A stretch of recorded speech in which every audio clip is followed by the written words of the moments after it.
in fantasy land, if last year's LSU team would have played this year's Alabama team, who wins and why? I think everyone knows the answer to that question. Everyone knows what I'm going to say. I don't even have to say it.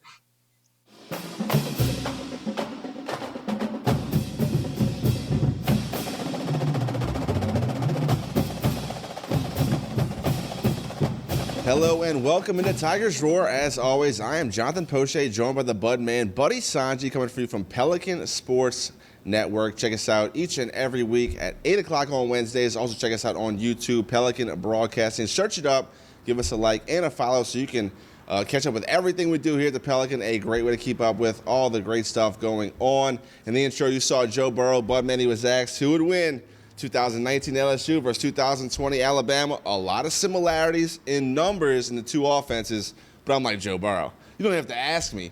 15-0 compared to 12-0 in a year where nobody played defense. LSU 2019, best team ever.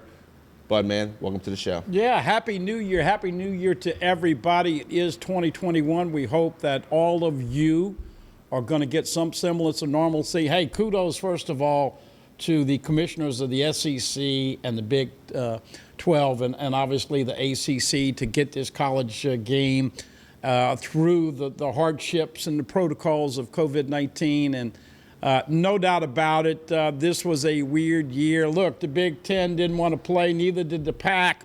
A lot of people got involved. They ended up playing. They go 5 games, and the Big Ten gave them a couple of excuses, changed their COVID protocol. They got into the game.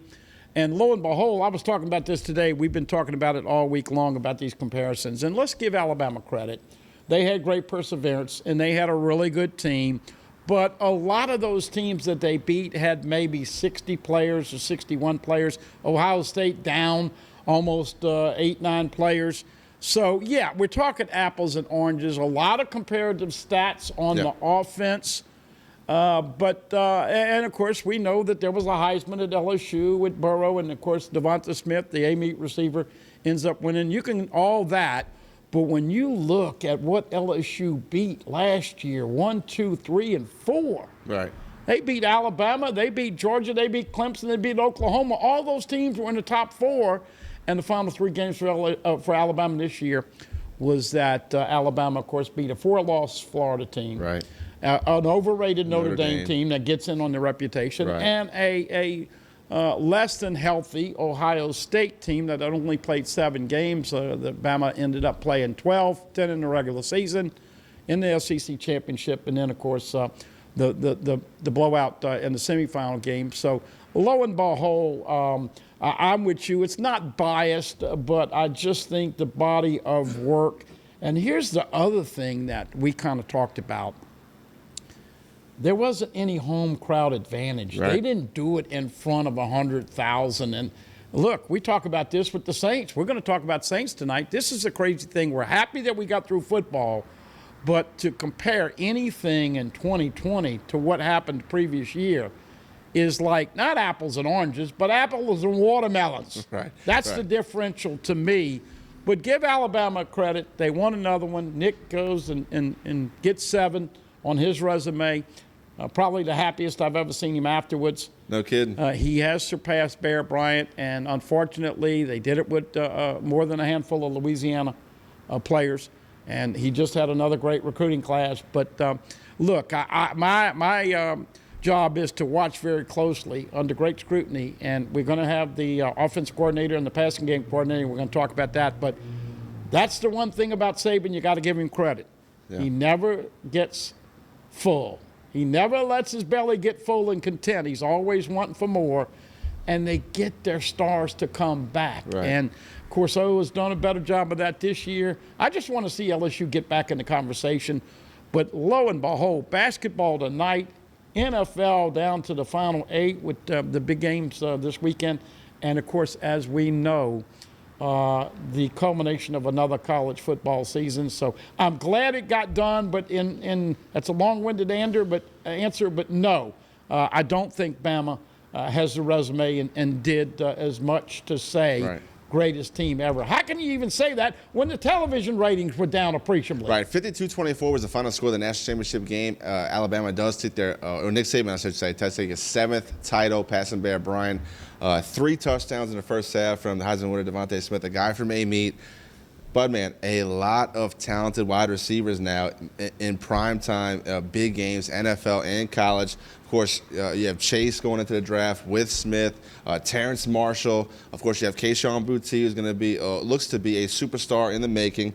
Of course, you go to the pros. Justin Jefferson probably going to win the Offensive Rookie of the Year. Of course, you have Odell Beckham, Jarvis Landry. The list goes on and on. Is Louisiana now the premier state for wide receivers? Well, it's the proliferation of the 7-7s, and we've always had the weather to be able to throw and play football year-round and work out year-round. Now, of course, we've had some nippy days, and we hope that many of you are going to get back enjoying the good weather, and we get back to some semblance of normalcy in our daily lives.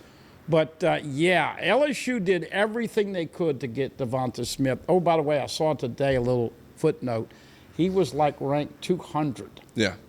In the top 300 in his the first time Kirby Smart saw him at a camp when he was in the 8th grade, he weighed 125 pounds. And he moved up to about 140. I think he graduated high school about 150. Played at Bama about 160. He's probably 165. And this is the interesting thing. What the Ohio State defensive coordinator got a hold of, I think it was some Beano cooked peanut butter, because you got 4 down linemen and 4 linebackers, and you got this white, slow linebacker in the looks of Thomas Dunson or these other guys that had DJ Welter. No disrespect to you guys, miss you. But you don't ask a guy like that to cover Devonta Smith down the field. Right. See, Steve Sarkisian was outstanding getting him in motion and getting him in space. But it was men against the boys, and lo and behold, we live to see another day and another year. And I just hope we can get back some spring practice. Right. And JP, this is a thing that I'm hearing from everybody. They just want to be able to go to the games, tailgate, and have some normalcy. And hopefully, if we get the vaccine here to everybody that wants it by June, maybe we can grab a little bit of that again, because it's just not the same. Jacques Doucet was on with me today. It's not the same when you're covering the Saints. That's the final game Drew Brees is going to play in the Superdome against the greatest of all time, him and Brady. And lo and behold, hardly anybody in the stands to enjoy it. That's right. But I have to ask your opinion on something. Not a lot of defense this year in college football, or in the pros for that matter, or the most prolific passing attacks NFL history. Also, you saw that in college. Do you think with some spring practice, with some sort of normalcy, that dominant defenses could once again have their day in college football? I don't know, because even Nick Saban, and I'm not going to tell any personal stories, but, you know, I got on Nick one time about being conservative before halftime and at the end of the game. When he first got to LSU, look, man, he would go balls to the wall, but as soon as he got to the end of the third quarter, he'd tell Jimbo, hey, man, shut it down. We're not passing the ball. Let's run the ball, run out the clock. And he depended on special teams, the line of scrimmage, and defense to win games. Even he realized that you have to outscore people. Right. Jonathan, it's only 9 or 10 years. Of course, we're in 2021 now, so it'd be calendar-wise 10 years since the 9-6 game of the century. 9-6 games are over with. Oh, yeah. Everybody's in the spread. Everybody goes hurry up. Everybody puts pressure on your defense to cover and tackle in space. And so instead of running the ball on first and second down and throwing it on third down like the old days, I just think we're going to have a lot of offense moving forward, and I have not seen a defense. I mean, look what you got to do. You got to have pass rushers. You got to have corners. You got to have nickel and dime. And you got to sometimes put pressure with your front four, not blitzing. And all of that with these offenses of today, that's a big challenge. Right, LSU did get lucky, had a lot of guys returning. We'll talk about that and a whole lot more here on Tigers Roar. Don't go anywhere. We come back, we'll hear from the new offensive coordinator from LSU, Jake Peetz. That's Peetz, like plural Pete. Very impressive. I was very impressed with his interview. A lot of guys around LSU were very fired up. Coach O said he added a bunch of fire already to that offensive side of the ball. Still looking for that defensive coordinator spot. Coach O says he's confident they will get their guy, just needs to be patient. And I believe Coach O in that. I had to give boss man Alan Traylor a patience pill. He's beating me up about why we don't have a DC right now, and I think you're just going to have to wait. I will say this: I'd rather see him take his time and get it right, than hire somebody like Pelini, which was a square peg in a round hole, unfortunately, last year. That's right. Don't go anywhere. A lot more here on Tigers Roar. Come back after this break. He's the Bud Man, Buddy Sanji, and I'm Jonathan Poche. You're watching Tigers Roar.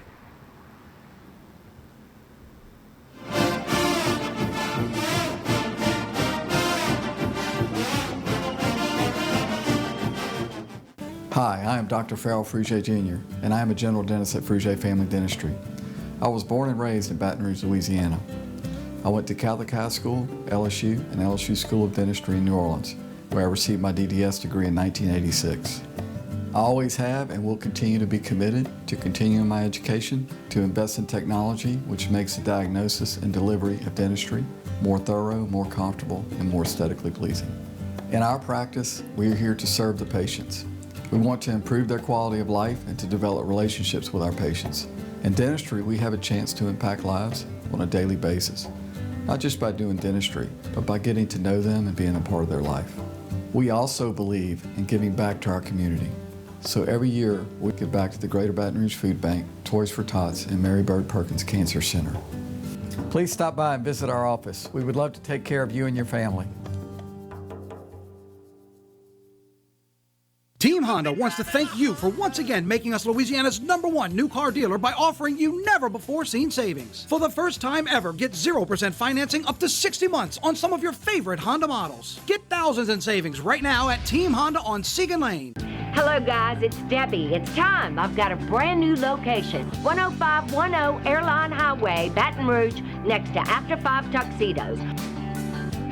We have the perfect spot to get all your wedding and formal wear needs. Come see our one-of-a-kind name brand and get great prices. With 30 years experience, the best customer service anywhere. It's Debbie's Bridal, Airline Highway, Baton Rouge. See you soon.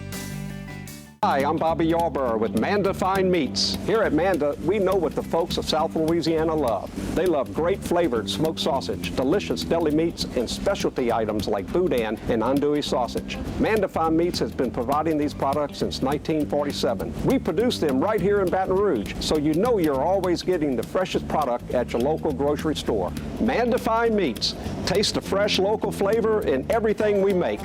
Make it Manda every time. Live and play on the fairway at Greystone Golf and Country Club, a serene, challenging golf destination located in Denham Springs. For tee times and membership opportunities, go to GreystoneCountryClub.com.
Welcome back to Tigers Roar. LSU was in search of a new offensive coordinator, passing as a parting ways with a legend, LSU legend, in Steve Ensminger, a guy that played for LSU, was LSU through and through, did a whole lot for the program, of course, was instrumental in the 2019 championship team.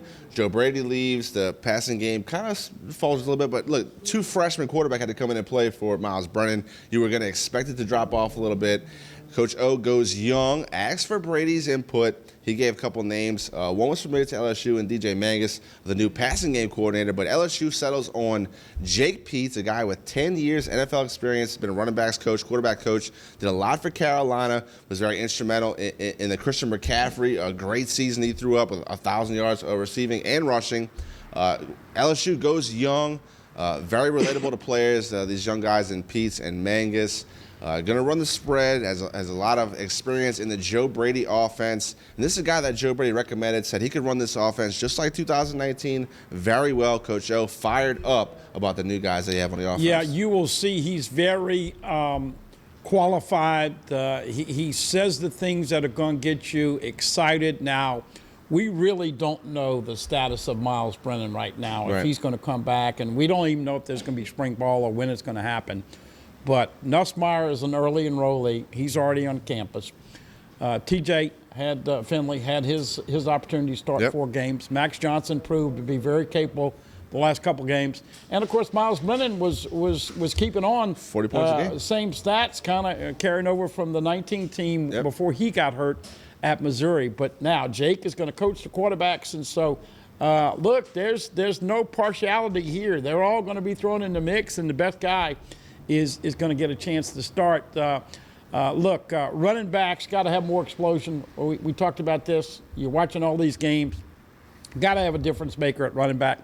Eric Gilbert had some problems both on and off the field and is transferring out.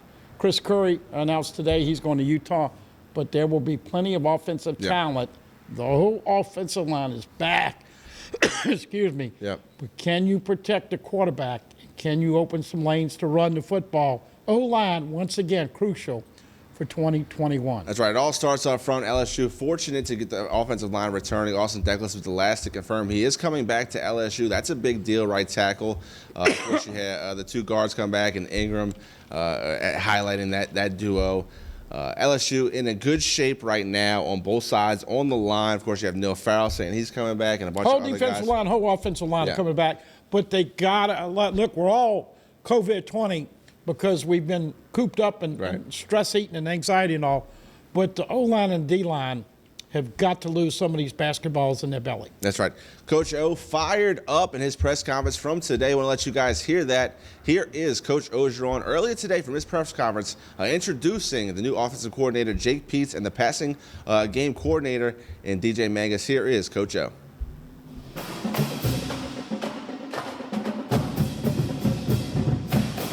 And these 2 young men came highly recommended. Jake Peetz is our offensive coordinator, quarterback coach, 10 years in the NFL. Tremendous job. I think that if Joe were to leave, he would have been calling plays at Carolina. His head coach had tremendous things to say about him. We did our research on him, and he's come in here, and he's been better than we thought he was going to be honest with you.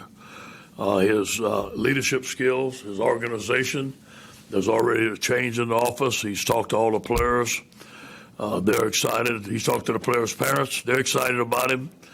So I think Jake is going to do a tremendous job. DJ Mangus was instrumental in our championship season. He worked hand in hand with Joe Brady. Went to Carolina. We missed him. He knows Joe's offense. He knows the Saints passing game. He has already brought some fire to him and Jake, both brought some fire to our offense. They're excited about it. The receivers are excited. The quarterbacks are excited. Our whole offense is excited. And, our offensive line coming back and all the guys we got coming back, we feel that we have a tremendous offense. Very excited for these guys. Still looking for the best fit for a defensive coordinator. We still have 3 spots left on defense that we're going to fill. I'm looking to fill the defensive coordinator spot first. Then we have a safeties coach and our linebackers coach or D-line coach. It depends what the coordinator will coach himself. Any questions? Hey, Coach Joe, Garland Gillen, Fox State here in New Orleans. You have 4 scholarship quarterbacks for this spring ball. The 3 guys that got to start this past fall, both got they got some starts, but not a lot of experience. which of these coaches, Pete's or Mangus, is going to be kind of the quarterback guru? Who's going to be in the room with these four guys, developing these guys, because all of them still need a lot of work going forward? Yeah, Jake's the quarterback coach. Yeah, Jake's the quarterback coach, and DJ's going to coach wide receivers with Mickey.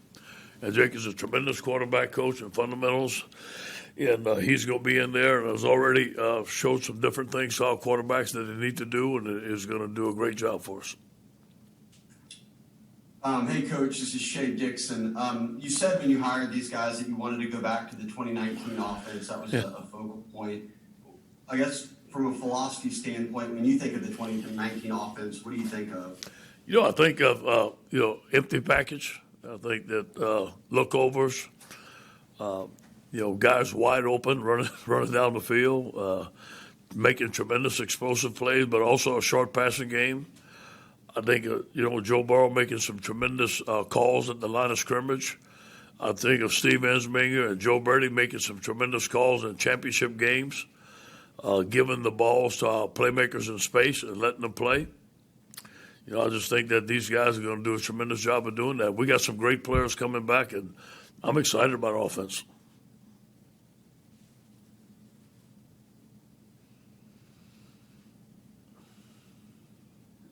Hey, Ed, what led you to believe that there needed to be a change to be made on offense, and what in these two guys are what you'll bring and what you want for the offense going forward? Yeah, first of all, I'm very appreciative of the job Steve Ensminger did. I love Steve. Played here, a great Tiger, a great friend of mine.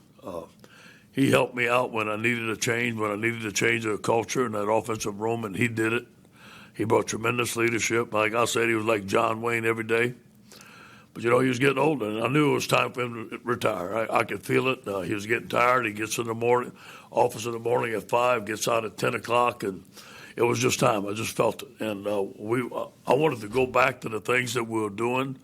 But you know what? Steve was a pro-style coach, and he learned the spread under Joe.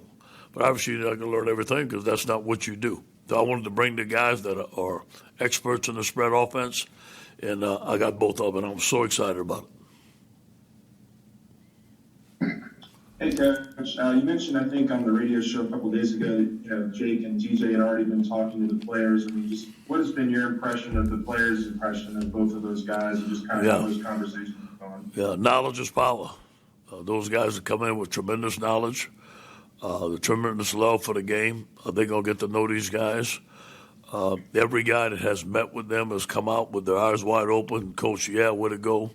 One of the biggest things I could give these guys is a compliment from John Robinson. John Robinson, as you know, is a consultant for me and sat in the offensive meeting, and he comes out rejuvenated. He says, Coach, you got the right guys. This is going to be great.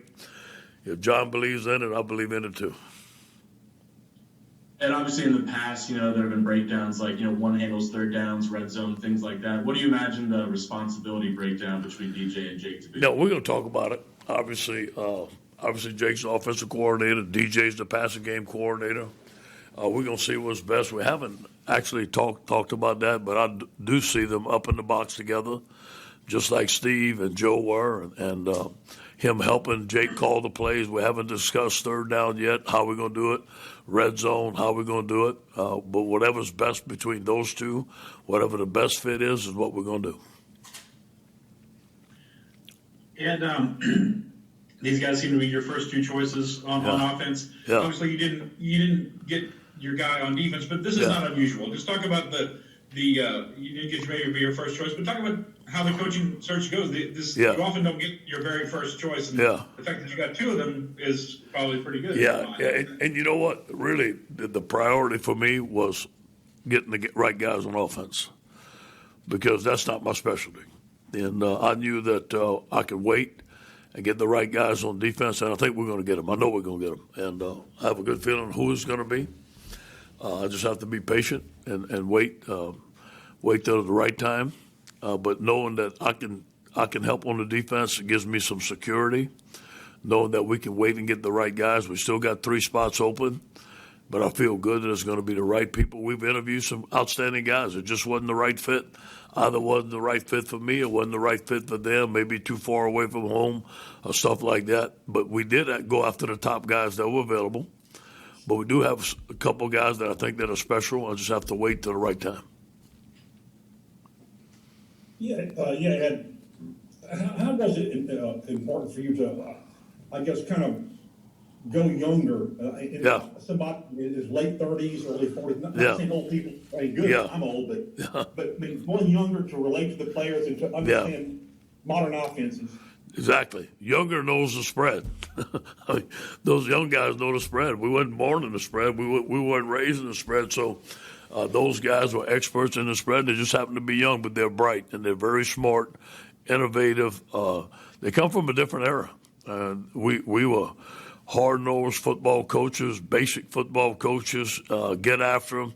These guys, PowerPoints, organization, very smart. You know, you go into an offensive meeting, you can be an IBM. I mean, this guy he's very smart, and it's just different. And they were raised in a different era, and I'm glad that we brought it to LSU. Coach, you mentioned that the guys really impressed you since they've been in the building and in the facility. What have they done that's kind of, or is there anything you can point to that's really demonstrated that, or really surprised you? You know, I think the organization, the details in which they go about their business, looking at our tape and making corrections already, bringing in some new plays, new style, just a new voice, new energy, new thoughts. Change is good. And like I said, Steve Ensminger did a tremendous job. But I think we got as much as we can out of him. I know he's joined retirement. He's going to come back as an analyst. I think he'll be proud to see we're going all spread. We're going everything that we can with the spread offense. You see the innovative offenses in the SEC. We want to be just like them. We were just like them. You know, the offense scored a lot of points this year. But there's a lot of things that we can get better at. And first of all, the fundamentals, the effort, the coaching. But we got a lot of good players coming back, a lot of great coaches coming back. I can't wait to get on the field with them. Hey, Coach, now that the season is over, reflecting back on the use of the running backs and the running back rotation and everything, I just want to get your kind of thoughts on that and how you go moving forward. It seemed like sometimes, like Tyrion Davis-Price would have 3 big runs, you score a touchdown, and then he goes out of the game. And Yeah, we got to talk about that. I want to talk about that with Jake. I want to see his philosophy. We want to keep everybody happy in the running back room. Obviously, it's hard to do. And LSU historically has had 2 or 3 backs that let them play. I was here with Frank Wilson. He let those guys play. But I want to talk to Jake, and we're going to come up with a plan between me, Jake, and Kevin. Hey, good morning, Ed. You talked about the fit, and I think we can all understand what that means. But when you're doing these job interviews, specifically on the defensive side now, how involved do you want them to get? Are you talking, because I heard on the radio show you talked about 4-3, 3-4, doesn't really matter. Yeah. Because you play a lot of nickel and stuff. Is there something that you feel this is what fits me? Yeah. And clearly this doesn't? Or is it a player personnel issue? Yeah, well, first of all, when I look at a candidate, I want to see how the players are going to feel. Number one, is he going to be able to connect our players? I think that's one of the most important things as a coach, and I want to protect our players, and I want a coach that's going to love them, but is also going to get them better. And when that coach gets up in front of our offense and defense, is he going to have a presence? Is he going to command that they listen to him and get better? So I think that's the number one thing I look for. Number 2 is fundamentals. I want a fundamental coach, man. I'm a fundamental guy. Whether it's a 4-3 or 3-4, myself personally, I think you have to have both. I mean, with the offenses, I didn't see anybody shutting down these offenses this year. So as defensive coaches, we need to learn how to do it. So I've interviewed some coaches that are very good, have some very good ideas. And but I think that we haven't found the right fit yet, but we're going to. You got time for one more, Ed? Coach, forgive me if you answered this earlier, but is it an open quarterback competition this spring? And how do you look at that because it's a very crowded room. Yeah, it's very interesting. You know, obviously, and it's a new offense. I need to talk to Jake. We need to make some decisions there. And but those decisions, we're not ready to announce that. Obviously, somebody's going to have to take the first step. But it's always going to be a competition. It's always going to be the best guy plays, the quarterback, the offensive line, the wide receivers. It's always a competition.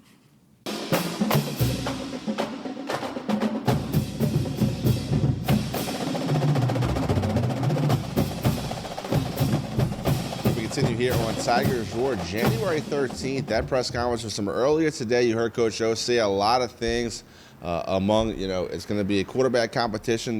There's no spots set. Brennan, Finley, and Johnson all going to come in and compete. They talked about the young guys at offensive coordinator, passing game coordinator, how they grew up in the spread. They understand it. Older guys like Coach O and Insminger, they had to adopt the spread. Well, these young guys, this is all they know. I mean, they're experts in this spread. Looking forward to seeing what they can do with all that explosive talent on the outside for LSU. Yeah, interesting to see now. Miles Brennan will be back as a junior. TJ Finley and Max Johnson. I don't know if they're going to classify them redshirt freshmen or what. Right. But Garrett Nussmeier also is in the room and is also here on campus going to school and will be involved in spring ball. By the way, folks, if you wondered what was so special about today, 1 year ago tonight, probably, and look, I after all these years, you don't get nervous. You just kind of say, hey, I want to be objective. But look, we all know in Baton Rouge, just like in New Orleans, when the Saints win, everybody's happy. You get led in the line, and people are giving you tips, and people are loving it and dancing. And well, guess what, folks? 1 year ago tonight, LSU with the greatest team of all, and specifically the greatest LSU offense, with the greatest offensive quarterback and all those awards and Chase and all that. Can you believe it? 1 year tonight, LSU was lining up in the Superdome to take down Dabo Swinney and Clemson. And here it is now. A lot of people always said it, JP. It's not how much success you have, it's how much you handle. I like the direction, and as you alluded to, I echo those sentiments. Jake Peetz and DJ Mangus. We also hear that Munoz is possibly going to come in and help them. But they got to get it right on defense because, as we know, even though offense wins games, you're not going to score 42 every time, although I think Alabama scored 35 or more like in 27 straight games. Right. So that goes to show you it's a young man's game with coaching. It's offense more so than defense. And you just have to evolve and adapt. And here's hoping that those guys, we wish them the best of luck. They do have a clause in their contract that they can leave for pro jobs. Right. So let's hope that Wonder Boy Joe Brady doesn't get a head coaching job and wants to bring them in. But very impressive with the two interviews today. In my opinion, Coach O's biggest strength was always surrounding himself with very capable assistant coaches. It's the pressure he puts on his assistant guys and really lets them control their aspects of the football. And he's kind of an overseer, kind of the rah-rah guy, gets you up in the locker room, but really delegates his power very well. This move to go young on offense, I think, does great, not only for the X's and O's, but relating to these players and their parents in the living room, trying to get these guys to come to LSU. Hopefully, now Coach O and LSU can actually build that wall around LSU and get these talented guys like Devontae Smith out of Amite to come to LSU and really have success in this spread offense. Well, the Barber and Amite had something to do with him going to Alabama, and everybody that's in Amite knows about that story. LSU worked the tail off. As we said earlier, Devonta Smith was probably ranked 200 out of 300 because he was a light guy. And, hey, great speech, happy for him. Glad that he's handled it with humility and class. But back to Peetz and Mangus and all that, it's important that you have the unpredictability. Jake Peetz has never called plays in a game before, and I think that's going to be a positive. We talk about protection. You got to know where your protection is. You got to know when they're disguising. You got to know when they're blitzing, when they're showing zone and play man, all of that stuff. And I think that everybody, along with their parents, are fired up offensively. Now the key is if you can find a young attacking defensive coordinator that comes in. Ryan Nielsen is a guy with the Saints, the D-line coach that they think people think that they want to talk to. Of course, yesterday they brought in Zach Arnett, the Mississippi State defensive coordinator, and that interview did not go well. So got to be patient on the DC, but boy, if they can have comparable hires on the defensive end, then I'm fired up to see LSU in 2021. A whole lot more here on Tigers Roar. Don't go anywhere. We come back, we'll hear from Jake Pitts, the new offense coordinator, offense coordinator for LSU. This is Tigers Roar, and you're watching us right here on Pelican Sports TV.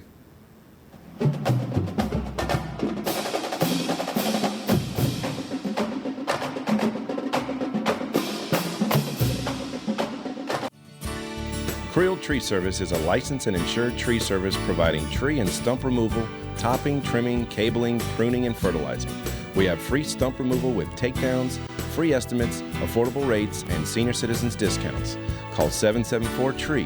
That's 774-8733. Get your yard ready for the warmer weather. If it deals with a tree, call me, Creel Tree Service, 774-8733. That's 774-TREE. Hi, I'm Hurricane Betsy Barnes. And I'm Dr. Kay Siller with the Rocket Right Show. We are two busy blondes on the go showing off life in Louisiana. Watch us on Pelican Sports Network. And Talk 107.3 FM. Check local listings for times. Hello, guys. It's Debbie. It's time. I've got a brand new location. 10510 Airline Highway, Baton Rouge, next to After 5 Tuxedos. We have the perfect spot to get all your wedding and formal wear needs. Come see our one-of-a-kind name brand and get great prices. With 30 years experience, the best customer service anywhere. It's Debbie's Bridal, Airline Highway, Baton Rouge. See you soon. Of all the auto brands on the road today, only one has been named the best auto brand for 6 straight years. That brand is Mazda. Come shop and save on the award-winning lineup of new Mazdas right now at Baton Rouge's Mazda dealer, Team Mazda on Airline. Caught spiders?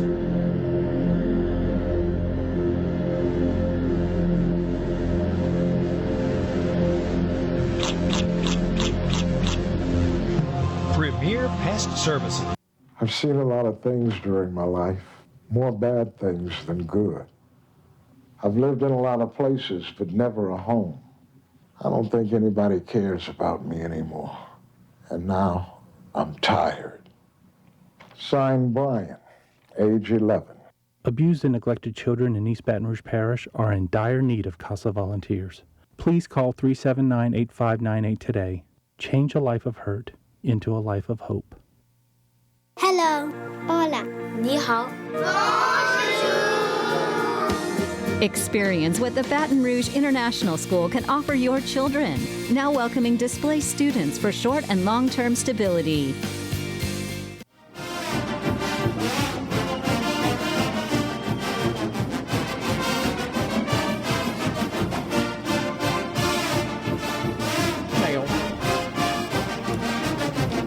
We continue here on Tigers Roar. Jonathan Poche and the Budman, Buddy Sanji. Real quick, want to remind you guys, check us out on YouTube, youtube.com/Pelican Broadcasting. Subscribe to the page. That way you know every time something new is posted onto YouTube. We do something new every single day. Lots of local programming, including the Exiles with Bill Profita and Kevin Gallagher. Also the Clarence Buggs Show, hosted by Clarence Buggs. We also have Rocket Right with Betsy Barnes and Kay Solar. They're going to tape their show right after we're finished. Of course, it won't air until tomorrow, but check it out live or catch it on YouTube, 8 o'clock. It's a great way to keep up with everything we do here at the Pelican. But, man, getting right back into it. LSU hires Hold on, their man. I want to say something real quick. Go ahead. I had to bring the Roger Goodell Red Nose That's right. T-shirt again. And all you Saints fans, brace yourself. When's the last time Sean Payton won a challenge, by the way? Whew. Is he like 2 out of 30? Did he get one this year? I don't know. I'm not talking about this year. I'm talking about overall, ever. Right. But I am worried that the league wants Tom Brady and Aaron Rodgers in the NFC Championship game. So if it comes down to a close call, replay. How can you depend on replay? How can we depend on anything anymore? This whole world is nothing but cheating and lying. And don't think for a second that Roger Goodell and the referees may bend the Saints over one more time. So, Roger, I'm ahead of the game, and if you do it, we're literally going to choke your neck on TV the next time we play.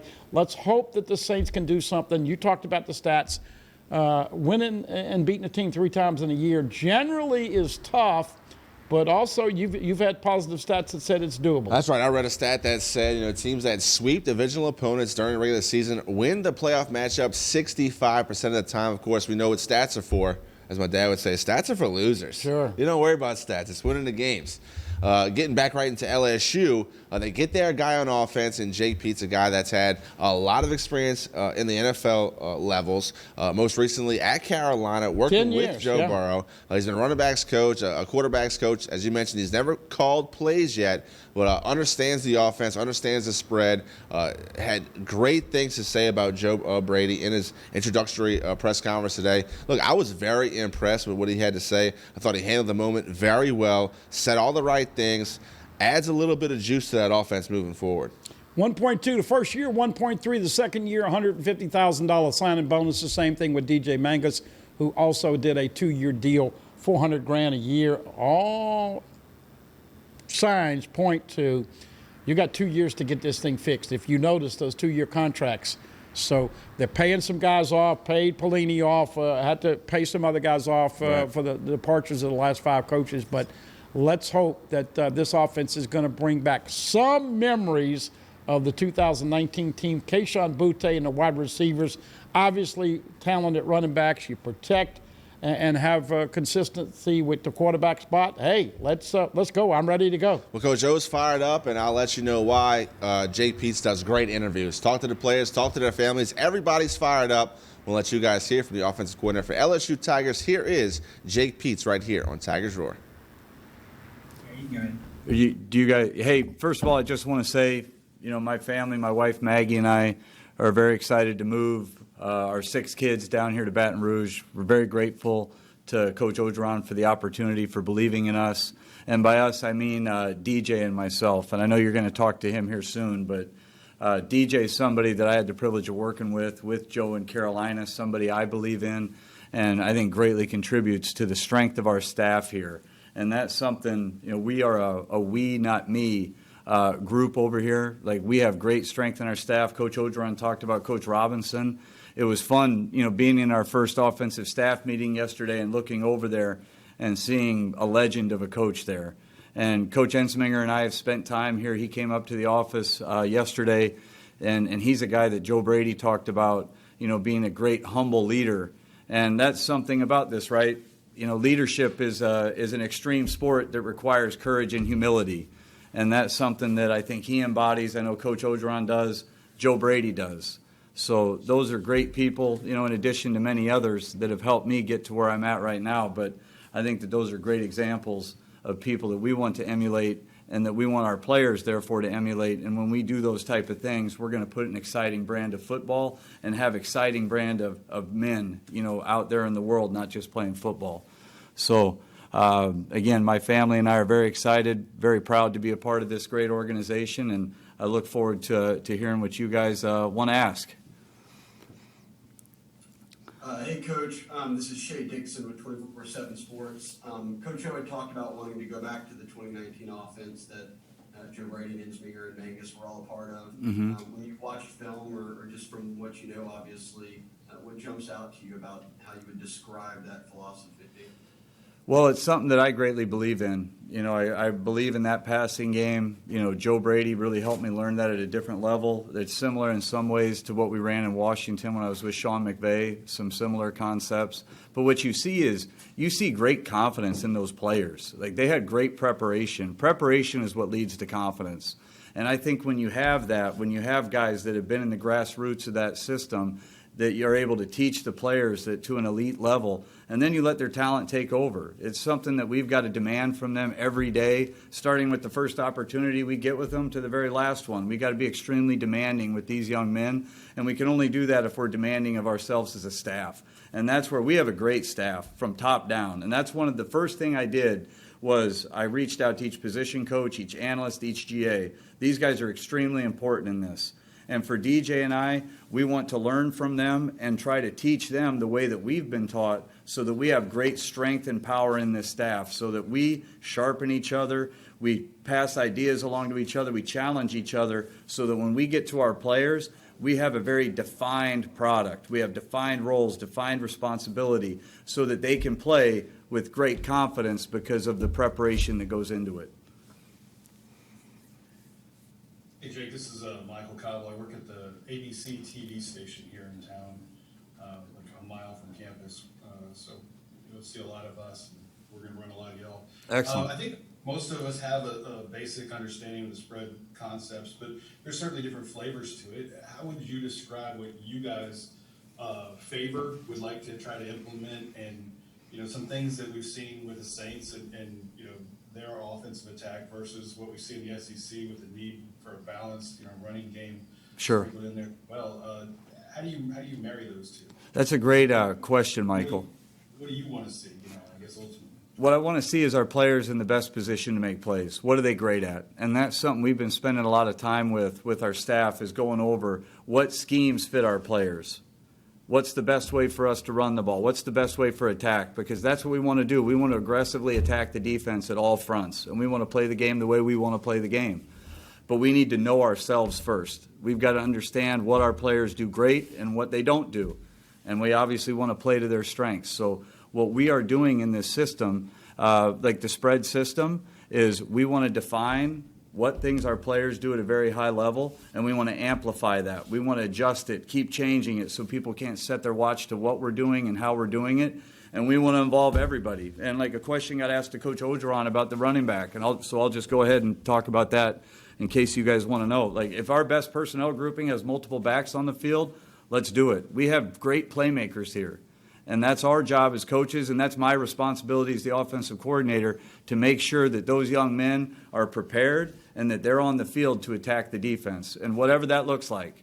Something that we did in Carolina with Joe, we went 5 wides. We've had 2 backs on the field, no tight ends. We can run multiple tight end sets. We want this to be an exciting place for our players first. Those are the most important people of the organization, the people that we have here. But then also, as we recruit the best players in the country, to know that you come here, that we will find a way to get you on the field, we'll prepare you, get you on the field to play with confidence and attack. Whoever we got, the best players we got, you're going to see them on the field. Hey, Brody Miller with The Athletic here. I mean, you've been around several first-time play callers in your career. I guess, what kind of lessons and things have you learned from that going into this? I'll tell you what, you learn that it's not even so much about the X's and O's at the beginning. It really isn't. Like the first 2 days here, we're bleeding into the third day DJ and I have been in here, is all about getting to know our players. Because without trust, there is no relationship. We can't ask these guys to go do these things. We can't be demanding of them in a positive way and really challenge them unless they feel that we believe in them. So it's not just studying the film, that's part of it, but getting face-to-face with these guys, not even talking football. Like that's not even the concern right now. These guys can play football. They're here, right? So, but it's about learning these people. It's about them learning me, learning DJ. Talking about, my wife, Maggie, none of this is possible without her. And I have 6 wonderful kids I can't wait to see this weekend. But I want them to know about my family. They can't be family if they don't feel comfortable coming over to my house or if I'm not bringing my family around them. Because when we build that, then we're going to be able to get into the football. Then we have trust. Then we have belief. And then we can really, we can magnify what these guys do. And I think that's what you saw again in the 2019 season. Is that there was great trust, commitment, and belief. And that's something that, obviously this last year there were a lot of challenges. There were challenges for us in Carolina this year. And it was an exceptional example to see how Joe Brady ran an offense in a pandemic, how Matt Rule as a head coach did an elite job organizing his people. I was on the phone with him last night thanking him, like just the way that he led, that Joe led, have really helped prepare me for this situation. And the other people, like I'm working with Sean McVay as a first-time play caller, seeing how Sean handled the situation, seeing how it is about getting your staff organized, learning your players, and then delving in what they do well. And then Todd Downing in Oakland, I thought there were some things he really did good from an organizational standpoint that I'm emulating here. Scott Turner is the other one. And something, too, like a great influence on me. You talk about first-time play callers. But then Norm Chow, Norv Turner, Jay Gruden, some of the elite play callers, I think, in the game. And that's why I feel very blessed to be in the position I'm in. And a big part of it, like Mike Loxley at Alabama, was an elite play caller. And, being around these people have allowed me to achieve to the level, and I'm excited about the opportunity and showing that what these people invested in me was very well invested. Hey, Jay, Brooks Gavina from The Advocate here in town. You talk about scheme and all the things that you've learned over these years. Once it gets into the game, with in-game adjustments, strategy there, how do you approach that? Do you consider that a strength, and how do you organize that with the staff while you're up there in the booth? Yeah, I'll tell you, Brooks, are you the one that called every single person that I've ever talked to about football in my past? Yeah, okay. I had text messages from people I hadn't even heard from in years, so I applaud you for your work ethic. But anyway, that's a great question, Brooks. That's where you rely on the strength of the staff and Coach Orgeron as well. We've been through a lot of things situationally. All of us have been different places and learned from different people. And that's where when we communication is the critical element of everything, right? So as we communicate with each other, we prepare ourselves. Coach Orgeron, when I interviewed up here, there's a part of our organization where we spend time preparing, studying, communicating these special situations. And that's something that I do feel like we can draw an edge from. But just dealing with, and again, when it's all about we, not me, we draw on everybody's expertise, which is going to allow us to achieve in those situations, because we'll be able to prepare ourselves and our players for when those things happen. Hey, Jake, Wilson Alexander, also from The Advocate. Pleasure to be speaking with you. Thanks, Wilson. I said just a minute ago that, it's an interesting, sort of situation y'all have at quarterback. What have you learned about those guys over the last few days? And although you haven't been able to actually practice with them, how would you sort of evaluate them as players? I'll tell you what, we have some exceptional young men. And getting a chance to talk with these guys and getting a chance to talk with their most of their parents at this point as well, you can see it's by no accident. These are really good young men that are obviously very talented, but they're good young men that I'm excited to work with and help grow them not only as players but as people. And we have great skill sets in there.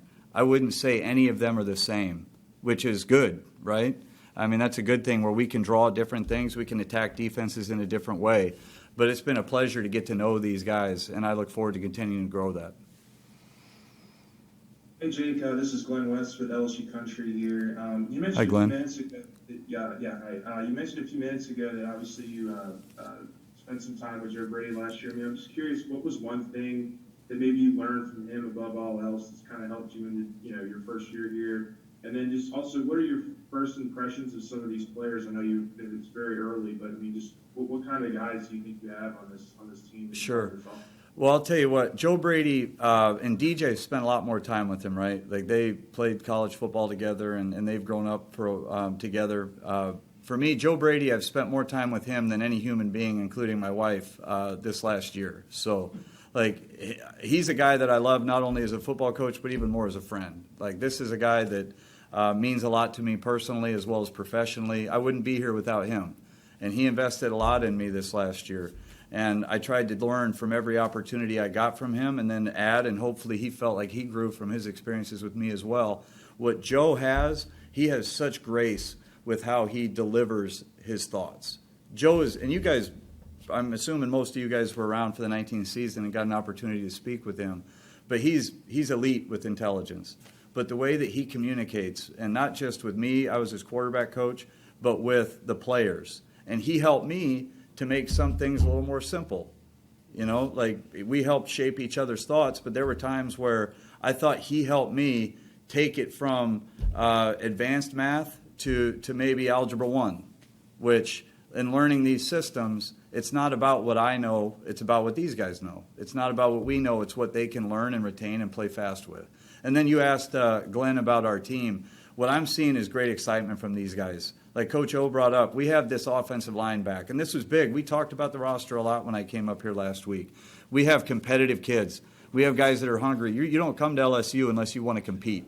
But we have skill positions that can stretch the field. We have running backs that can run the ball and catch the ball out of the backfield and stretch it.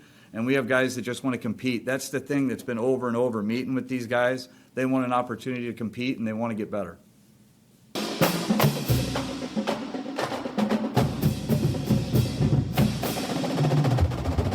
Oh, it seems to me to be a rising star in Jake Peetz, LSU's new offensive coordinator. My biggest takeaway from that interview, amongst a bunch of things, was the way he talked about Joe Brady and his ability to communicate. Joe Brady's 31 years old. The man has his own coaching tree already. Yeah. I mean, that's something to be said.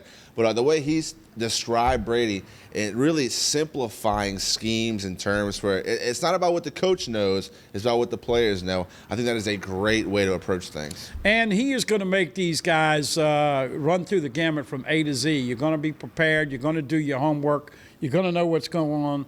And I'll say this. I just hope that they have thick skin. Now, DJ Mangus was here, but he was also an analyst on that team that broke all those records and averaged 400 yards a game passing and 48 points a game. But as we know, and I've been guilty of this, we critique offensive play calling like nowhere else, whether it's New Orleans or Baton Rouge. And you and I have had this discussion. Sean Payton has a tendency to get cute with Taysom Hill. Let's hope he calls a better game this weekend. But I hope that Jake Peetz and DJ Mangus are very successful. But listen, folks, have thick skin. Because regardless, you're going to get criticized. And, oh, by the way, I just want to remind people, Nick Saban was booed in Tiger Stadium when they lost to Ole Miss. And this is the guy that just won his 7th national championship. So good luck, Jake and DJ. Very impressive with their interviews that happened today at about noon out at LSU. A whole lot more here on Tigers Roar. Don't go anywhere, because after this break, we have Mike Scarborough from TigerBait.com. We're going to catch up with Mike about a bunch of things. You know, Mike stays on top of all the recruiting. Check out TigerBait.com if you haven't done so, but stay here at Tigers Roar. We're going to bring Mike Scarborough right after this break. Don't go anywhere. The Bud Man, Buddy Sanji. I'm JP. You are watching Tigers Roar.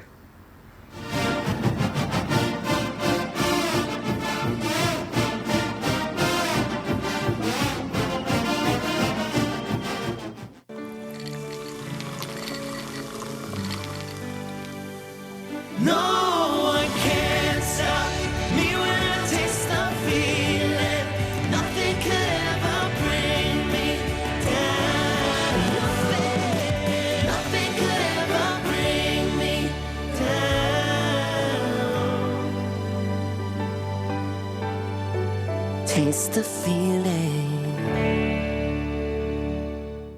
Hi, business owners. Phase 3. Woohoo! But do your customers know you're back? Well, that's where the Clarence Buggs Show and Pelican Broadcasting can help. Right now, we've got great rates on advertising packages to help you get the word out. Shoot me an email at bugsclarence@gmail.com. Or better yet, call me up. I'd love to talk with you. 225-485-6839. Let's get together and make Phase 3 the best it can possibly be.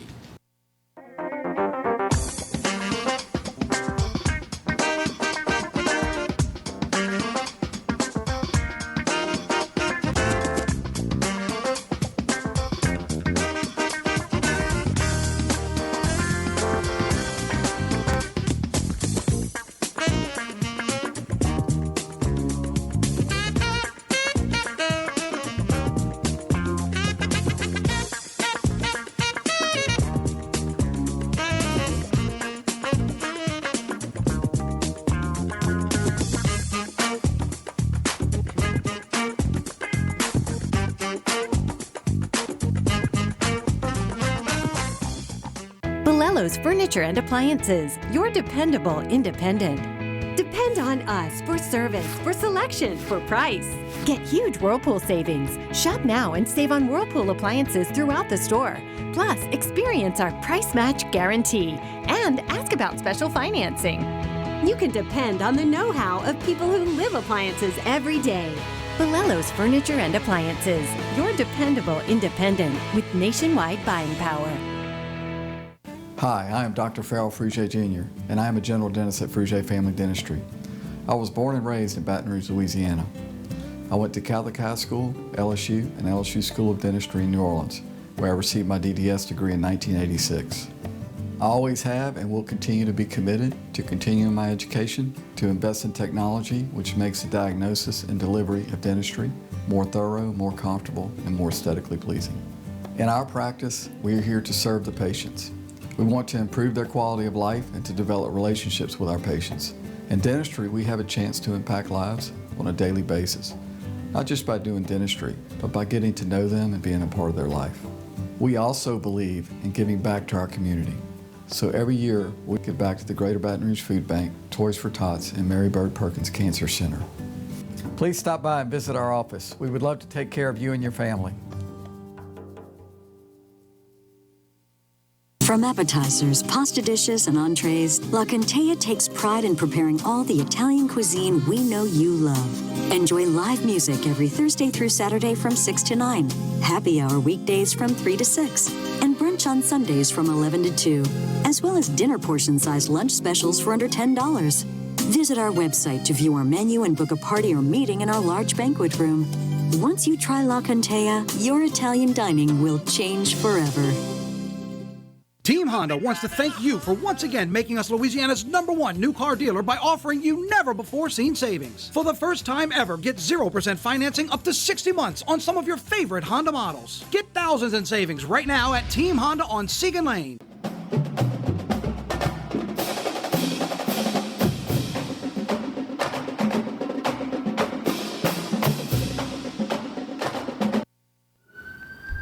And we welcome you back Wednesday evening, 1 year away from LSU winning the national championship in the Superdome. It is January 13th, 2021. Mike Scarborough, 3 weeks away from the second signing date. So Happy New Year to you and all the Tiger Bait subscribers and customers, and let's get right into it. Give us the latest update. We hadn't had you on in a couple, 3 weeks. Give us the latest update on recruiting and how you think that the Tigers hope to finish here in 3 weeks, Mike. Well, you know, what we're seeing right now is a lot of offers being extended to 2022 kids.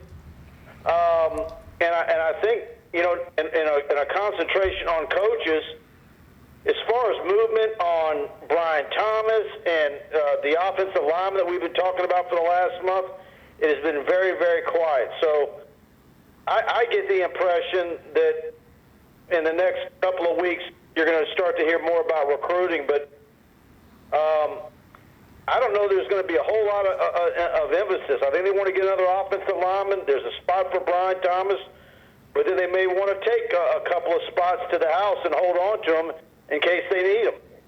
We talked about it on the radio today, LSU having their defensive line back, and basically their offensive back was still waiting for Darrell Rosenthal and Cam Wire to make their intentions known, but it looks like they're going to have the line of scrimmage back. Mike, I got this a ton of questions after the Jake Peetz interview today. What do you think him and DJ Mangus will be like on the recruiting front? You got any idea? Look, just personality-wise, I think they're both, because they're young, both have a lot of energy. I can tell you from the feedback we've been getting today on our YouTube channel where we uploaded the interviews, the Peetz, everybody is absolutely enthusiastic about Jake Peetz after hearing him talk. I mean, look, you always get that. I mean, I get it. You know, people were fired up when Matt Canada got hired. But look, I think there's a reason to be excited. He said all the right things. DJ Mangus was also impressive. But, you know, I get an alert every time someone posts a message underneath the video, and everybody is fired up about Jake Peetz. All right, had one other comment question that I didn't have time to get to you on the radio. Wanting to know where you think LSU finishes when it's all said and done. Once again, everybody knows the early signing period in December. LSU signed 20 commitments to Savion Jones and Kimo McAnally. Makes it 22. The last three, Mike, are we looking at top 5, top 6, top 4? Where do they end up in your opinion? That's hard to know because and without knowing what other schools have open and that I don't know Ohio State's board. The usual contenders at the top. I tend to think they'll be top 5 or 6. Can they be as high as 4? I think so. I don't know that they end up in the top 3, but that's where we expect them to be. That's all good. I mean, Mike, with everything LSU went through this past season and all the turmoil, I mean, can you speak to the job that these guys have done to sign a great early class and then what they're going to do to finish up? I mean, how important has recruiting been to kind of get LSU on a good note? I mean, there's been so many negative stories come out of this past few months. The recruiting, though, that was a bright spot. Yeah, it was. And, look, we were all excited last week because you had Pete signed and then it was looking – I mean, there was a good almost 24-hour period where it looked like LSU was going to get Marcus Freeman, and of course a lot of us midday on Friday, we're just waiting any minute.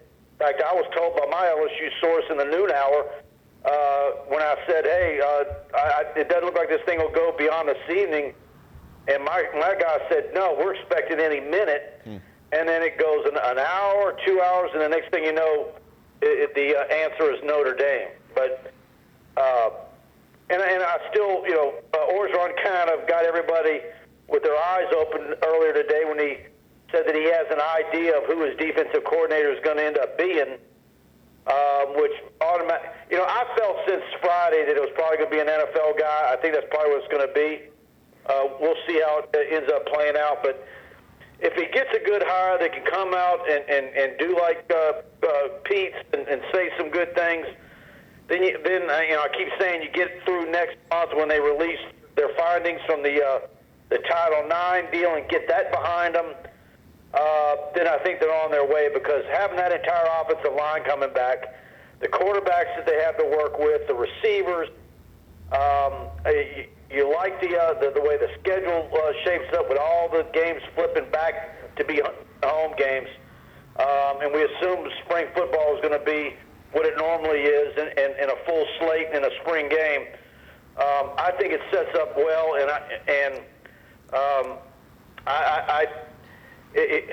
I think LSU is at a minimum a top 15 team going into next season. Yeah, I kind of agree with that. That's what we were talking about, top 15, top 17. They've been 15 and 20 in a couple of polls, the early preseason stuff. But it could also be a very special year because the one question mark on offense is the offensive line. Yeah. And the average age of that offense is going to be, 22, 23. I mean, there might be a 24-year-old on there for all I know. So, look, it could absolutely be an exceptional year because I love the defensive front. You got arguably, who's going to have better starting corners than LSU? So, look, and like I said, you open with UCLA, but then you get Auburn, Florida, and A&M at home.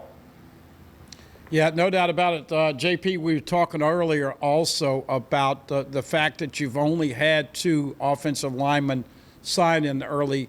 Chemo is committed, and of course, Garrett Dellinger signed early. Mike, the fact that LSU's getting all their O-linemen back helps, but you also have locked in 2022 is going to be special. And let's talk about the announcement on January 30th and also the young man from Calicut.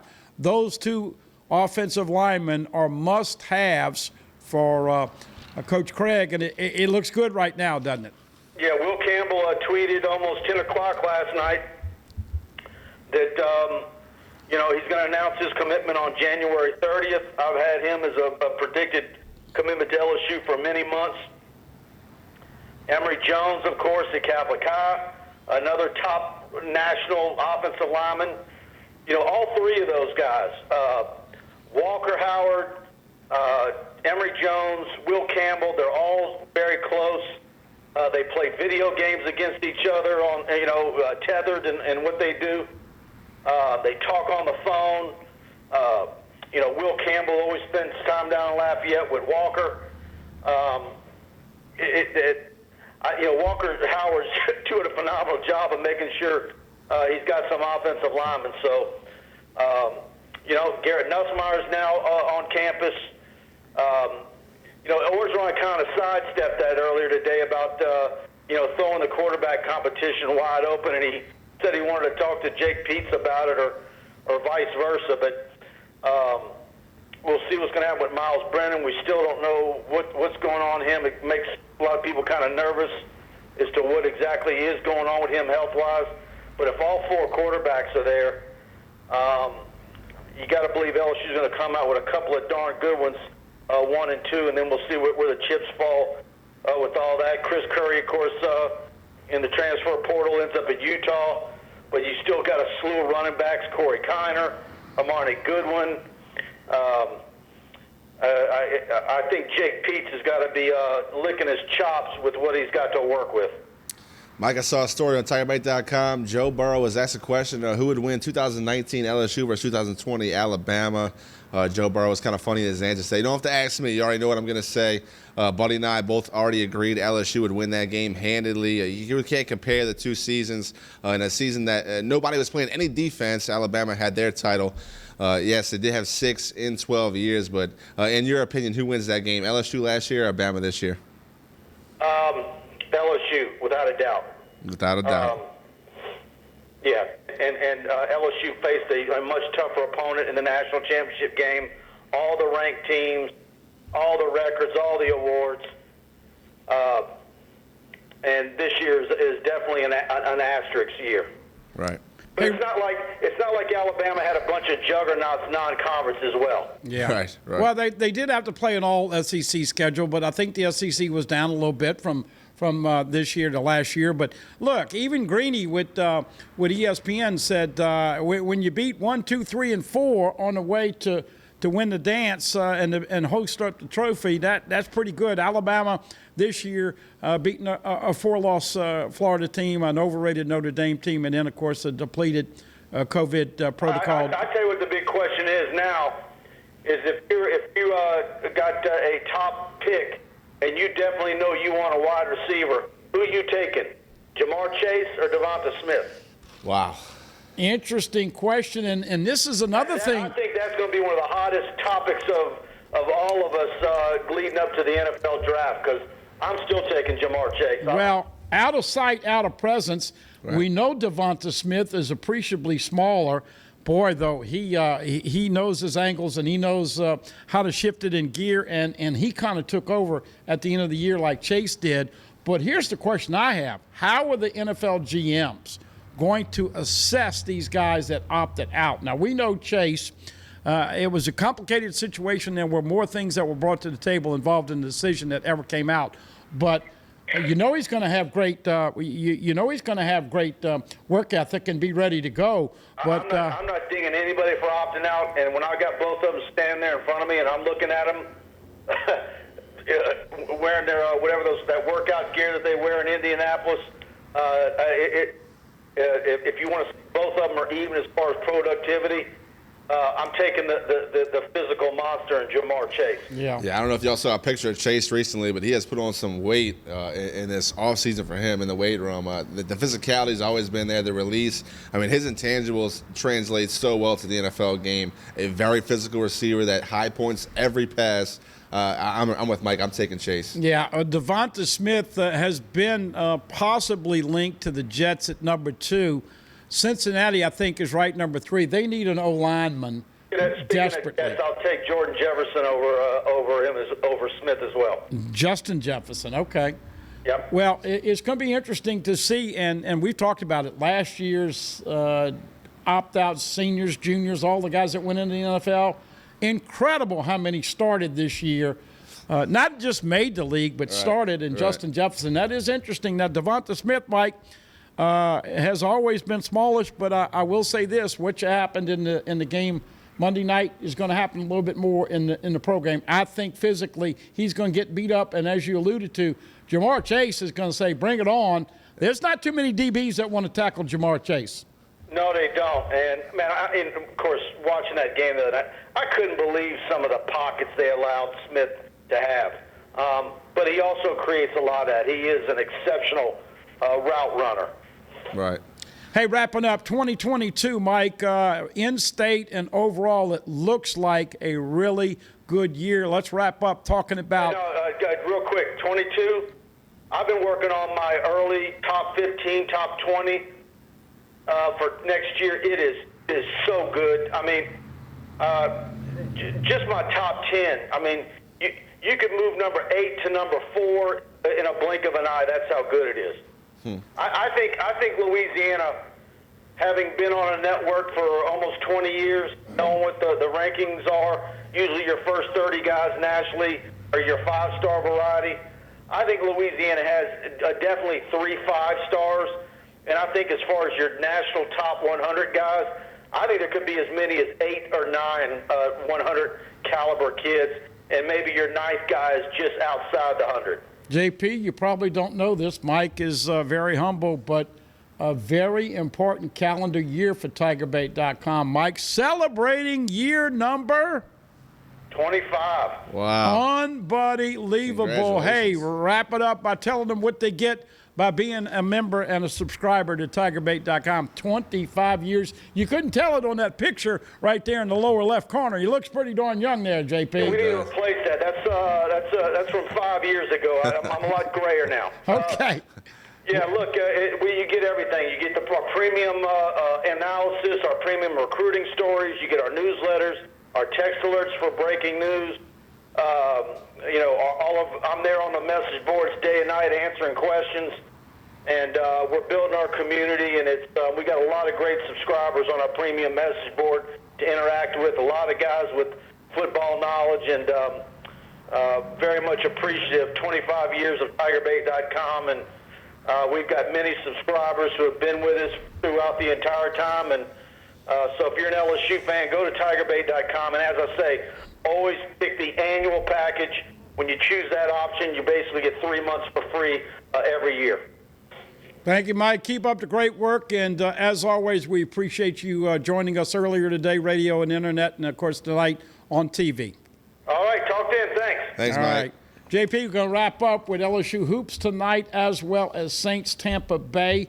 And I had somebody ask me earlier in the week, are you busy? I said, are you kidding? I mean, all things, it just seems like everybody is moving fast here, staying away from social media for the most part and mainstream media. Yeah. But from the sports standpoint, I'm really excited to see what the Saints are going to look like.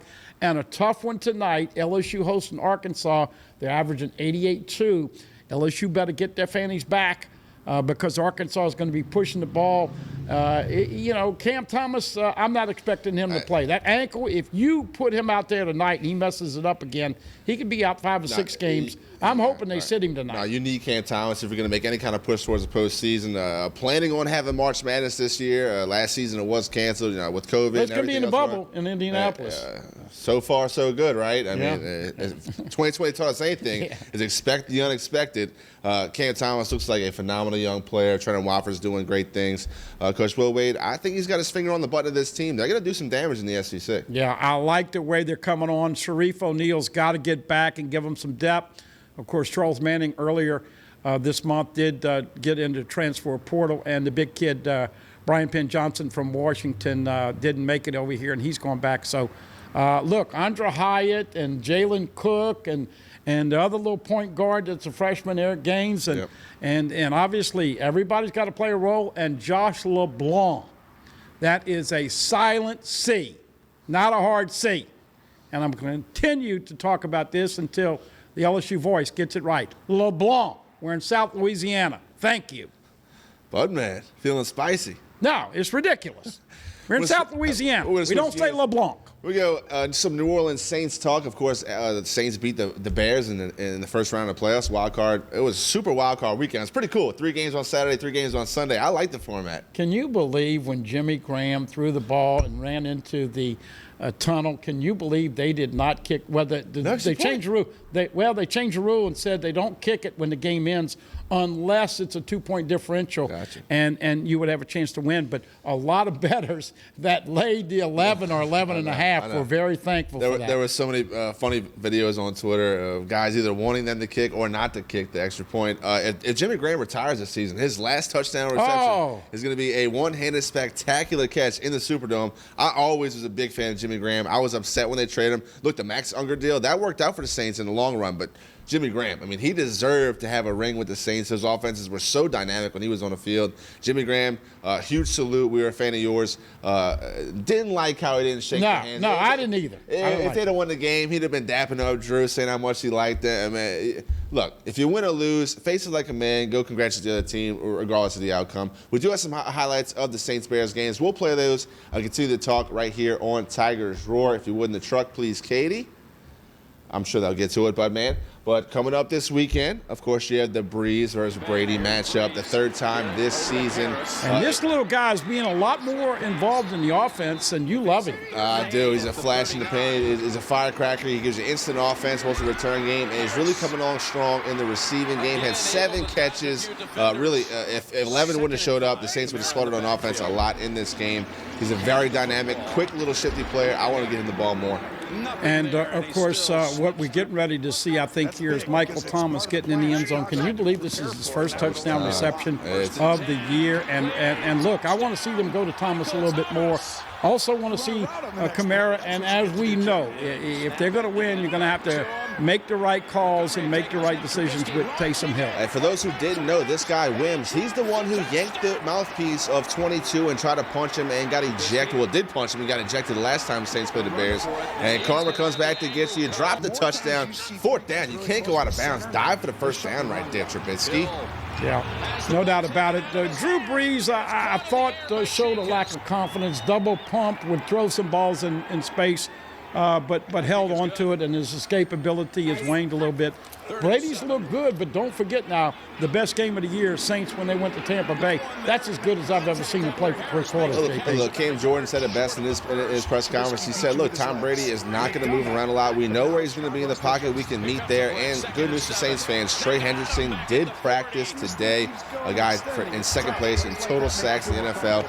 Really came on strong this whole season for the Saints. And Marcus Lattimore has owned Mike Evans the last 3 games, shut him down. You know Lattimore is chomping at the bit to do it again. I got a feeling they're going to do a little bit what Alabama did and getting Devontae Smith in space. I think they're going to move Evans around a little bit, try to get him going this Sunday. And look, this game against the Bears, it was close in the first half, but I think Jared Cook had a great game. You see him right there. He did have that 1 touchdown, got popped out of his hands, but he came back and make an even tougher catch later on in that same drive. Drew Brees did get in a little rhythm. There's that tough catch from Cook right there. Falling down, almost a first down. And then here's a huge play. I think one of the biggest plays in the game. You bring in Taysom Hill. Everyone knows when the fullback's in motion, it's going to be a quarterback power, right? Oh, but you jump off sides. Saints get a free first down. Yeah. Taysom also tried the jump pass, the Tim Tebow jump pass to the tight end, but they interfered on there. Look, when Peyton is all or nothing on these Taysom Hill things, and when Drew Brees is not as consistent, you want Taysom Hill. You know he's going to run most of the time. But I hope he's not so cute. I hope he calls the right plays to execute them, because if they do that, they got a chance to beat Tampa Bay for the 3rd time this year. That's right. Saints take on Tom Brady and the Tampa Bay Buccaneers. I mean, isn't it poetic justice that 2006 Drew Brees' first season with the Saints, they go all the way to the NFC Championship. They lose to who? The Chicago Bears. Okay, so next up you have the GOAT. The guy that's always overshadowed Drew Brees his entire career. Drew Brees has never been called the greatest of all time on any mainstream media outside of Louisiana, because Tom Brady and Aaron Rodgers both still play in the NFL. Next week is Tom Brady, Drew Brees. 5 out of 7 Drew Brees has beaten Tom Brady in matchups in his career. He's really had his number. And look, primetime game, Drew Brees on primetime, that guy is surgical. I'm still taking number 9 over number 12 every day of the week. And he was leading Tom Brady going into the year, but because Drew Brees missed those games, Tom Brady has surpassed him now with the touchdown passes of all time. Here you see Kamara missed 10 days with the COVID protocol. You couldn't tell. It looked like he didn't miss a beat. And he really was fresh in that second half. They saw a big first down. Here's another great run, fighting for extra yards, getting the Saints closer. Here's that weird sequence that we were talking about earlier where the Saints would get down close. A couple of penalties on the Bears got him another first down, really close to the goal line. It ends up with Drew Brees trying to extend the football right here for a touchdown. I thought initially he was in. The replay camera angles, I thought, didn't do it justice. You needed to have that pylon cam that really showed the right angle straight down the line. They did look at it. Unfortunately, Drew Brees did not get a touchdown. After he told the camera, we were getting in right there. Yeah. Well, I think somebody mentioned it. You may have mentioned it tonight. When you have the ribs, you don't want to extend your body out there for somebody to come in and take a cheap shot. I'll be honest with you. After I watched it about 15 times, I didn't think he got in. I think that they made the right call. But this is why we have the Roger Goodell red nose today. Yep. Everybody hates conspiracy theories, but really, if you go back and see the way the Saints have been bent over and shafted in the Superdome, still hadn't forgotten the Rams and all the things that have happened. I don't want to get your blood pressure up. I just hope that Sean Payton, wow, would that be incredible when Sean Payton actually wins a challenge. So don't put it in the referee's hands. And look, we got to worry about that field goal kicker now. I want to say he's missed 4 of his last 7, so we'll see what they're going to do there. That is exactly right. The Saints did sign to a practice squad Blair Walsh, a veteran kicker. They also signed a veteran long snapper. Coach Payton said it was just because of the COVID. You don't want to be left in a pinch and not have anybody to fill in if you have something go wrong with the COVID test. I think that's smart. And also, Will Lutz has not looked the same in the second half of this year. It's been weird. Either it's his confidence or he has a little nick somewhere. A few games back, he did miss and grabbed his hamstring. Don't know what's going on with Will Lutz. I know Coach Payton thinks a lot of Will Lutz, has a lot of confidence in that young man. Hopefully he can bounce back. Coach Payton thinks he will. He's going to go with Will Lutz this coming weekend, barring some kind of injury at practice or a COVID test, but always good to have a backup plan. I do a lot of parallels with field goal kickers and golfers, and if you saw the 50-yarder, and we were talking about this today, you kick a 50-yarder in the NFL, you're expected to make it now. Right. It used to be 40, 45. Now it's 50. We're expected because everybody can kick at 60. But he didn't follow through. It was almost like when you hit a fade, if you hit the hook, you got to turn your hands and your body. He didn't follow through with his leg. And a lot of times it's tempo, but the fact that he's got that hammy and he's tweaked, I think you hit the nail on the head. Let's hope that Will Lutz can come in here. Because as we know through the years, kickers in New Orleans that miss field goals don't get free beignets and booze anymore. That's right. Sean Payton had no problem going through a string of kickers before we landed on finally Will Lutz, who's done a great job for the Saints. Hopefully he can bounce back with his confidence and be the accurate kicker he has always been in the black and gold. Look, we mentioned it. The Saints swept the Bucs in the regular season. 65% of the time when you sweep your divisional opponent, you win that playoff game rematch. Hopefully that will be the case. You cannot leave it up to referees, though, because we know how that's gonna end up. You see the Roger Goodell clown nose. Great shirt, by the way. Barstool Sports did it absolutely right. They sold about 1 million of them. I have one at the house. My mom got one for Christmas. A great shirt. Roger Goodell, look, we know you don't like Sean Payton, but don't take it out on Drew Brees. The guy's in the twilight. We don't know if he's coming back next year. We need Drew Brees to win another one before it's all said and done. Look, talk about the lineup. Okay, so you had the Bears. We mentioned those 6 who knocked us out of the NFC Championship. You get Brady. Then you get either Aaron Rodgers, the other GOAT, or the Rams. They're playing nasty on defense. Yeah. Saturday is the first NFC game. Green Bay will host the Rams. Rams defense is very, very nasty. And then, of course, Sunday, last game on the docket. Over in the AFC, I'm pulling for Buffalo. And obviously, Kansas City. Hadn't seen the Chiefs play that great. They want to flip the switch and play like they did at the end of the year, obviously defending champs. Another great job by the Bud man, Buddy Sanji, here on Tigers Roar. Certainly appreciate you turning in. Don't forget, check us out on YouTube, youtube.com/Pelican Broadcasting. Before we get out of here, got to give a shout out to my girls at Hooters, Kiara and Kiara, the twins, always taking care of me and Marty. Certainly appreciate you guys over there. Always great food. And once again, thanks for tuning in to Tigers Roar. Buddy Sanji, Jonathan Poche. We'll see you next time.